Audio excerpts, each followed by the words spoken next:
एक ओंकार।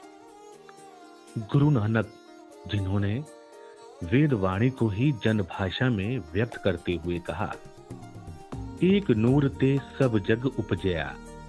उन्होंने ऐलान किया, अमीर गरीब सब एक, स्त्री पुरुष सब बराबर। नानक गुरु थे अपने शिष्यों के। वो एक बार फिर अगुवा बने भारत की इसी सनातन गुरु शिष्य परंपरा के, और देखते ही देखते ये परंपरा एक संगठित तरीके से आगे बढ़ गई। कहते हैं, गुरु नानक बचपन से ही गंभीर प्रवृत्ति के थे। बाल्यकाल में जब उनके साथी खेल कूद में व्यस्त होते थे, तो वह अपने नेत्र बंद कर चिंतन मनन में खो जाते थे। यह देख उनके पिता कालू एवं माता तृप्ता चिंतित रहते थे।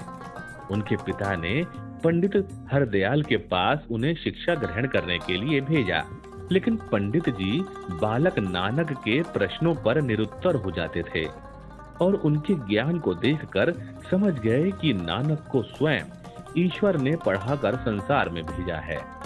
नानक जी ने घर बार छोड़ दिया और दूर दूर के देशों में भ्रमण किया, जिससे उपासना का सामान्य स्वरूप स्थिर करने में उन्हें बड़ी सहायता मिली और वे सिख संप्रदाय के आदि गुरु हुए।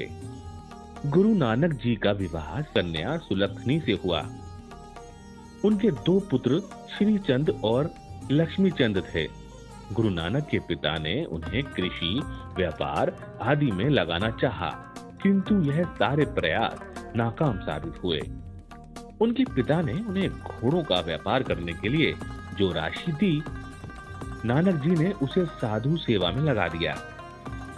सिख ग्रंथों में उल्लेख मिलता है कि गुरु नानक नित्य बेई नदी में स्नान करने जाया करते थे।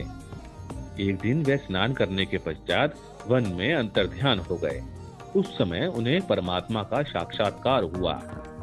परमात्मा ने उन्हें अमृत पिलाया और कहा, मैं सदैव तुम्हारे साथ हूँ। जो तुम्हारे संपर्क में आएगा वे भी आनंदित होंगे। जाओ, दान दो, उपासना करो, स्वयं नाम लो और दूसरों से भी नाम स्मरण कराओ। इस घटना के पश्चात वे अपने परिवार का भार अपने श्वशुर को सौंपकर विचरण करने निकल पड़े और धर्म का प्रचार करने लगे। उन्होंने देश के विभिन्न हिस्सों के साथ ही विदेशों की भी यात्राएं की और जन सेवा का उपदेश दिया। बाद में वे करतारपुर में बस गए। गुरु नानक देव जी ने जात पात को समाप्त करने और सभी को समान दृष्टि से देखने की दिशा में कदम उठाते हुए लंगर की प्रथा शुरू की थी। लंगर में सब छोटे बड़े अमीर गरीब एक ही पंक्ति में बैठकर भोजन करते थे। आज भी गुरुद्वारों में उसी लंगर की व्यवस्था चल रही है, जहां हर समय हर किसी को भोजन उपलब्ध होता है।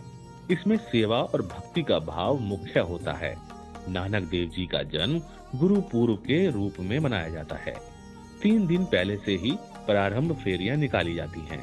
जगह जगह भक्त लोग पानी और शरबत आदि की व्यवस्था करते हैं। इन्होंने गुरु गद्दी का भार गुरु अंगद देव जी को सौंप दिया और स्वयं करतारपुर में ज्योति में लीन हो गए। गुरु नानक जी ने अपने अनुयायियों को 10 उपदेश दिए, जो कि सदैव प्रासंगिक बने रहेंगे। गुरु नानक जी की शिक्षा का मूल निचोड़ यही है कि परमात्मा एक, अनंत, सर्वशक्तिमान और सत्य है। वह सर्वत्र व्याप्त है। नाम स्मरण सर्वोपरि तत्व है और नाम गुरु के द्वारा ही प्राप्त होता है। गुरु नानक की वाणी भक्ति, ज्ञान और वैराग्य से ओतप्रोत है। उन्होंने अपने अनुयायियों को जीवन की 10 शिक्षाएं दी। मसलन, ईश्वर एक है, सदैव एक ही ईश्वर की उपासना करो, ईश्वर सब जगह और प्राणी मात्र में मौजूद है, ईश्वर की भक्ति करने वालों को किसी का भय नहीं रहता, ईमानदारी से और मेहनत करके उदर पूर्ति करनी चाहिए, बुरा कार्य करने के बारे में ना सोचें और ना किसी को सताएं, सदैव प्रसन्न रहना चाहिए, ईश्वर से सदा अपने लिए क्षमा मांगनी चाहिए, मेहनत और ईमानदारी की कमाई में से जरूरतमंद को भी कुछ देना चाहिए। सभी स्त्री और पुरुष बराबर हैं।